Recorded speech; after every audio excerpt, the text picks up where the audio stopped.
Comme je vous le disais, c'est le sport tous les vendredis. On va s'intéresser ce soir à deux sujets liés bien sûr au mondial de football. On va connaître donc l'épilogue de cette compétition de Russie le dimanche prochain avec la finale qui oppose la France à la Croatie. Et puis nous évoquerons également la perspective du relèvement du nombre d'équipes participant justement à cette compétition de 32 à 48 pour le mondial 2022. J'en parle avec Michel Samuel Takpa, journaliste sportif. Bonsoir. Bonsoir mon cher, bonsoir à tous. Alors, Russie 2018, France ou Croatie? Question simple. Oui, difficile à dire, France ou Croatie. Il faut dire que les deux sélections ont prouvé tellement de choses durant tout ce mondial. Il faut dire que les flamboyants, l'équipe nationale de la Croatie, bien sûr, a montré beaucoup de choses dans sa poule. Maintenant, a commencé par monter en puissance à partir des huitièmes de finale. On se souvient de ce match héroïque, bien sûr, livré contre les Dynamiques, l'équipe nationale du Danemark, bien sûr. Et puis, en quart de finale, cette équipe a joué contre l'équipe haute qui est la Russie, la Svornoya, qui n'a pas été aussi facile. Et puis en demi-finale, les Three Lions, je me dis, la Croatie a véritablement du répondant. Mais dimanche, elle jouera sans doute contre une équipe de France. L'équipe, moi je dis l'équipe la plus intelligente de la compétition, parce que la force essentielle de cette équipe de France, c'est qu'elle joue en fonction de l'adversaire qui est en face. Un bloc équipe composé par Didier Deschamps et Guy Stéphane, qui, même critiqués, on voit véritablement qu'ils sont en train de faire quelque chose de notable à la tête de cette sélection française. Et donc pour moi, c'est du 50-50. Maintenant, les deux formations ont leurs forces et puis leurs faiblesses. Ça va être difficile de se départager. Ça veut dire qu'on aura un match intense, c'est ça? Oui, un match très intense. Quand vous prenez la Vatrénie, par exemple, l'équipe nationale de la Croatie, la force essentielle de cette formation se trouve au niveau du capitaine, Luka Modric, qui joue chez les Merengue au Real Madrid. Quand vous jouez au Real, vous avez tous les atouts nécessaires parce que ce club connaît tout au niveau européen. Et puis c'est quelqu'un qui sait parler à ses coéquipiers, qui est non seulement dans la destruction, dans le jeu défensif, mais aussi est capable de porter le ballon vers l'avant. Il peut surmotiver justement ses coéquipiers. Il y a aussi une autre force, c'est que l'équipe joue aussi en bloc, comme d'ailleurs l'équipe de France. L'équipe sait se surmotiver sur le terrain. On l'a vu sur justement les rencontres que je viens de citer, les huitièmes de finale, les quarts de finale et la demi-finale. Il faut avoir un mental de gagnant pour pouvoir le faire. Jouer 3 prolongations de suite, ce n'est pas donné à n'importe qui, surtout devant la formation haute. Je pense que les flamboyants, bien sûr, ont su le faire. Et puis, il y a quelque chose à noter, c'est la présence, elle est toujours là, la présidente croate, Madame Kolida Graba-Kitarovic, qui est, si on peut le dire, le numéro 1 des supporters là-bas en Croatie. Elle n'hésite pas à prendre des congés de quelques heures, histoire de venir booster l'équipe nationale de la Croatie. Elle est toujours dans les gradins, bien sûr, ce qui est un peu spécial, parce qu'on voit les chefs d'État à la loge officielle et autres. Elle est là, elle rentre dans les vestiaires et puis elle embrasse les joueurs, elle les galvanise. Je pense que c'est un atout majeur quand même pour cette formation de Croatie. Alors la Croatie, déjà à ce niveau de la compétition, c'est une grande avancée pour elle. On ne l'attendait pas forcément là-bas. Bien sûr, on avait vu la Croatie en 1998 en France, en demi-finale, éliminée justement par cette équipe de France. De Didier Deschamps, justement. De Didier Deschamps, qui était capitaine. Et puis on a vu la Croatie en l'Euro 2 ans, ça fait 2 ans déjà, éliminée par le Portugal, sur des détails bien sûr. Pour moi, cette équipe est en train de monter en puissance avec le travail que M. Dalic est en train de faire à la tête de cette formation. Et puis, il y a des noms qui sont en train de venir en puissance. Vous prenez par exemple le milieu de terrain avec Rakitic, qui est aussi au FC Barcelone, un club qui n'est plus à présenter là-bas quand vous jouez là-bas. Quand vous êtes titulaire, ça veut dire que vous avez du répondant. On a déjà parlé de Modric. Il y a aussi Mandzukic qui joue à la Vecchia Signora. Et puis il y a Loveren qui joue dans le club lombard de l'Inter de Milan. Vida qui joue au Beşiktaş Istanbul. Ça veut dire qu'il y a des noms ronflants qui sont en train de monter en puissance dans le football croate.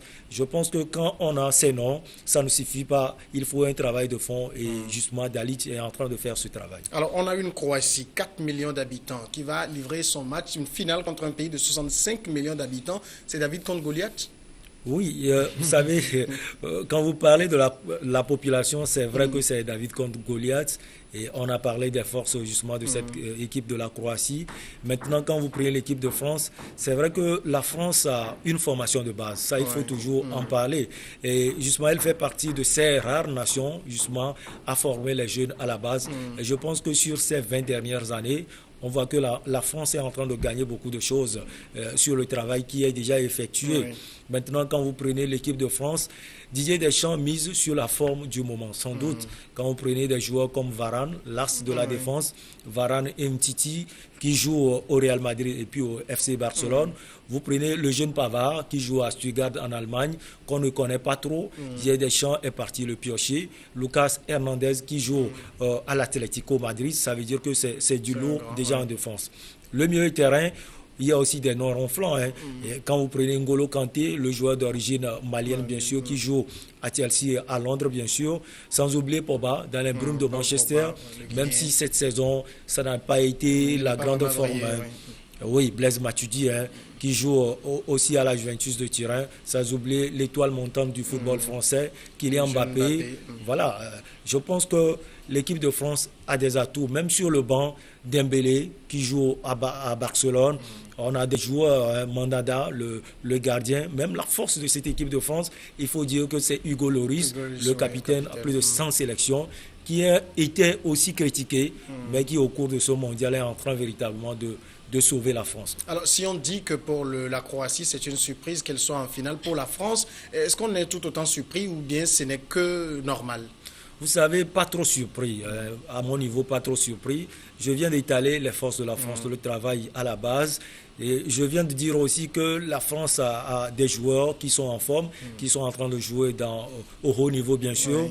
Maintenant, on peut parler de surprise quand vous prenez certaines formations. Le Portugal, par exemple, qui a en son sein une star, CR7, bien sûr. Et quand vous prenez l'Argentine, qui a Messi, quand vous prenez d'autres équipes qui ont quand même des noms, de véritables stars, on se dit aussi que pour gagner une Coupe du Monde, on n'a pas besoin forcément d'une seule star. On l'a vu déjà avec l'Argentine, avec tous ces problèmes, éliminé par la France, le Portugal éliminé par la Céleste, l'équipe uruguayenne. Donc pour moi, ce n'est pas une surprise quand on voit la forme de ces joueurs. Mais je dis, quand on voit tous les problèmes que Didier Deschamps avait eus et que Didier Deschamps a été critiqué en France et autres, pour moi, c'est une surprise parce que la France a aussi cela. Elle est en train de monter en puissance à chaque moment. Alors, pour la France, c'est vrai que 2018, c'est beaucoup de souvenirs. Ça fait 20 ans après 98 où elle a soulevé la coupe. Elle espère soulever également cette coupe cette fois-ci. Mais est-ce que dimanche, ça va être, un festival de buts ou plutôt un match où ça va se jouer sur des détails? Je vois un match serré. Un match serré. La France va rester sur son système, attendre, découvrir pendant les premières minutes l'adversaire en face et les flamboyants. Je pense que la Croatie, c'est quand même une formation douée. Elle a véritablement montré tout au long de cette compétition. La France va attendre. C'est la stratégie de Deschamps d'ailleurs. Elle va s'appuyer justement sur le milieu et sur une défense très solide. Maintenant, avec des joueurs qui peuvent aller très vite, comme Kylian Mbappé, on peut lancer ce petit 19 ans qui est en train de prouver tellement de choses et on peut le lancer dans la profondeur. Il y a Olivier Giroud aussi, qui certes n'a pas encore marqué, peut-être qu'il va le faire dimanche, mais qui apporte tellement dans l'effectif des Bleus de France. Il apporte défensivement, il est plus dans la fixation de la défense adverse et ça aide Griezmann qui non seulement vient chercher le ballon, mais aussi peut conclure, peut marquer un but à tout moment. Donc au milieu de terrain, je viens de parler de cela. La force de l'équipe de France aussi, c'est sans doute N'Golo Kanté qui peut maîtriser tout joueur. Et donc il aura une lourde charge sur Modric, le métronome de cette formation croate. Alors, donc but, je pense que ça va être serré. Ça va se jouer sans doute sur des détails. Alors ça veut dire que du côté de la France, il y aura plus de joueurs à surveiller que du côté croate? Bon, c'est du 50-50. Du côté croate aussi, il y a des joueurs à surveiller. Hein. On a déjà parlé d'eux. Du côté de la France aussi, il y a des joueurs à surveiller. Seulement quand vous prenez compartiment par compartiment, moi je dis la France l'emporte, hein, peut-être à 51%, parce que je viens de parler de la forme du moment, de la défense. Varane, Titi, on ne peut pas les comparer à Loveren et Vida. Quand vous prenez le milieu de terrain, c'est là où la Croatie peut répondre favorablement. Rakitic et Modric. Kanté, c'est un bon joueur, mais Chelsea n'a pas joué tellement au haut niveau cette saison. Pogba n'a pas joué tellement à Manchester cette saison. Matuidi, oui, peut-être, il est en train de prouver beaucoup de choses à la Juve. Maintenant, l'attaque, on a Mandzukic, on a sans doute Perisic qui joue à l'Inter de Milan. Écoutez, peut-être qu'il ne sera pas là, mais je dis s'il n'est pas là, ça risque d'avantager la France. Maintenant, s'il est là, c'est un bon joueur aussi. Il a tellement apporté à l'Inter cette saison. Et donc, au niveau de l'attaque de la France et de la Croatie, 50-50. Au niveau du milieu de terrain, je vois plus la Croatie. Maintenant, la défense, la France est bien assise. Alors, beaucoup de commentateurs estiment que la France sera en bien meilleure forme parce que la Croatie, elle a 3 prolongations dans les jambes. Oui, c'est vrai. Et quand vous prenez les minutes jouées par les Croates, ça fait 540, 90 minutes de moins chez les Français. Vous avez vu 3 prolongations de suite, ce n'est pas donné à n'importe qui. Moi, je pensais que les Croates allaient craquer, même devant les Three Lions. Il a fallu leur mental fort quand même. Et donc, sur ce plan, je pense que la France part favori. Mais attention, cette finale se jouera sur 90 minutes. La Croatie, comme la France d'ailleurs, va tout donner pour pouvoir la gagner. Ça va être difficile de pronostiquer là. Difficile de pronostiquer, mais moi je peux essayer. Je vois la France sortir 1-0 ou bien 2-1. Maintenant je dis ça risque d'être toujours difficile. Prolongation? Non, c'est sur les 90 minutes, je pense. D'accord. Alors, deuxième sujet, on reste toujours dans le cadre du mondial. Bien sûr, le dimanche prochain, le mondial Russie 2018, ce sera terminé. On aura le regard tourné vers le mondial 2022. Si je ne m'abuse, ce sera au Qatar. Au Qatar, justement. Alors, mondial à 32 ou à 48, en tout cas, ce sera discuté dans le mois à venir. Déjà, on est à 32. Pourquoi un mondial à 48? C'est très compliqué. À 48, je vois plus de visibilité. La FIFA a envie d'avoir plus de visibilité sur cette Coupe du Monde. Bon, je ne dis pas qu'il n'y a pas de visibilité aujourd'hui parce que c'est une compétition planétaire. Mais en passant à 48, je pense que la FIFA vise quelque chose de particulier. Et cette chose, on peut citer ce côté financier aussi. Vous savez, la FIFA est cette instance qui est à la quête perpétuelle du magot. C'est une entreprise. C'est une entreprise et quand on est une entreprise, je pense que l'objectif premier, c'est la recherche du profit. Maintenant, je ne condamne pas la FIFA par rapport à cela parce que pour financer le football, qui est devenu un véritable phénomène de société aujourd'hui, il faut ingurgiter de l'argent. Maintenant, les dons aux différentes fédérations, il faut avoir tellement de l'argent. En passant à 48, je pense que la FIFA veut avoir de l'argent au niveau des supporters, des gens qui viendront voir le match. Je ne vois pas une FIFA en train d'augmenter sûrement la durée de la compétition. Ça peut se jouer sûrement sur un mois comme d'habitude, mais il y aura plus de matchs par jour, plus de rencontres à jouer, mais je vois plus ce côté financier. Alors, ce côté financier, bien sûr, mais quand on passe de 32 à 48, ça veut dire que, si ce n'est pas les quotas ou le nombre de pays qui participent par continent est appelé à augmenter. Et c'est l'Afrique qui nous intéresse. Aujourd'hui, sur 32, l'Afrique, qui a 54 fédérations, n'offre que 5 pays. Pourquoi ? Ben, je vous dis que c'est un débat très difficile. D'ailleurs, avec les amis journalistes, on a eu toujours à parler de cela. Quand on prend l'Afrique, avec toutes ces fédérations, vous venez d'en parler, mais seulement l'Afrique ne bénéficie que de 5 pays quand même. Moi, je dis, c'est au niveau de la CAF que se trouve le véritable travail aujourd'hui. C'est à la CAF de porter la voix de l'Afrique à la FIFA. Maintenant, je dis jusqu'alors, il n'y a pas de travail qui est fait véritablement.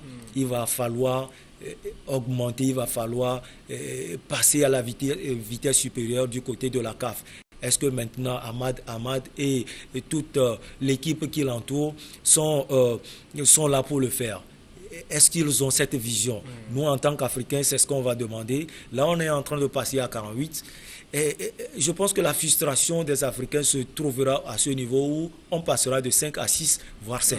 Les Africains vont sans doute parler parce qu'il n'y a pas tellement d'augmentation. Quand vous voyez le continent européen, par exemple, quand vous voyez l'Amérique latine, même si ce n'est pas la grande forme là-bas, on se dit véritablement que ce n'est pas une Coupe du Monde, c'est une Coupe qui est plus réservée pour les Occidentaux, notamment l'Europe, et même l'Asie n'est pas favorisée.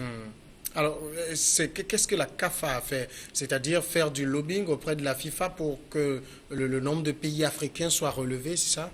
Oui, lobbying sans doute. La CAF doit porter véritablement le nom de l'Afrique auprès de la FIFA. Maintenant, il appartient aussi à la CAF de faire un travail en amont, de faire un travail au niveau des différentes fédérations en Afrique. Vous savez, on voit aussi le niveau des continents. L'Afrique, quand vous prenez cette Coupe du Monde par exemple, il y avait 5 participants. Les 5 équipes, bien sûr, ont été éliminées au premier tour. Et donc, je pense que ce travail, à la base, n'est pas fait.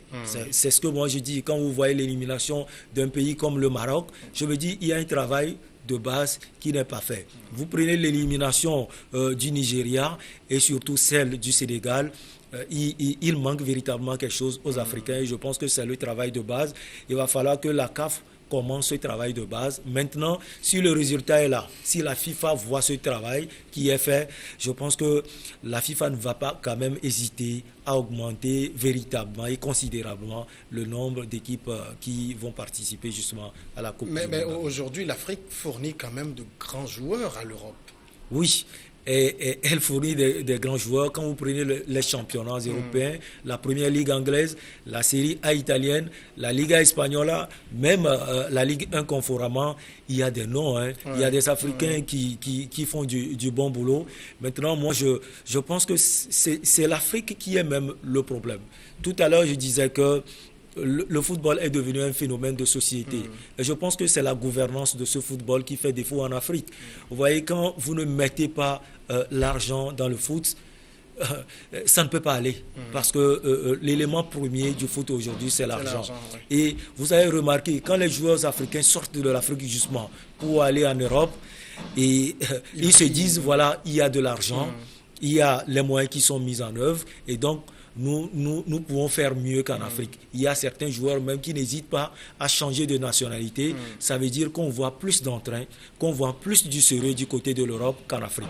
Maintenant, pour pouvoir aller de l'avant, il appartient à nos gouvernants, il faut le dire, parce que le football n'est pas la politique, mais je pense que les deux sont corollaires. Il va falloir faire une véritable politique sportive, une véritable politique du football pour pouvoir sortir de ces problèmes qu'on vit perpétuellement en Afrique. Alors, ce que l'Afrique doit prouver aujourd'hui à la FIFA pour espérer être mieux représentée, c'est quoi? C'est sur le plan continental, on a quand même la CAN qui est une grande compétition aussi. Oui, la CAN qui est une grande compétition. Et vous savez, quand vous prenez les joueurs qui jouent la Coupe d'Afrique des Nations même, ce sont des joueurs qui jouent, la plupart, j'allais dire, qui jouent en deuxième division en France. Certains même, dans certains pays, jouent en division d'honneur. Mais c'est parce qu'on a besoin d'eux. C'est parce qu'en Afrique, dans le championnat local, par exemple au Togo, la première division togolaise, on n'a pas ces joueurs. Sauf peut-être Oro Sama Hakim, peut-être qui joue pour l'équipe nationale du Togo, qui est titulaire et autres. Et donc, dans les championnats à vocation locale, on ne trouve pas justement ces joueurs capables véritablement de représenter l'Afrique. Maintenant, moi je dis, ce travail de fond doit commencer par l'Afrique. Je disais tout à l'heure que quand vous prenez cette CAN même, c'est vrai qu'en tant qu'Africain, on voit véritablement ces joueurs en train de jouer qui ont un bon niveau.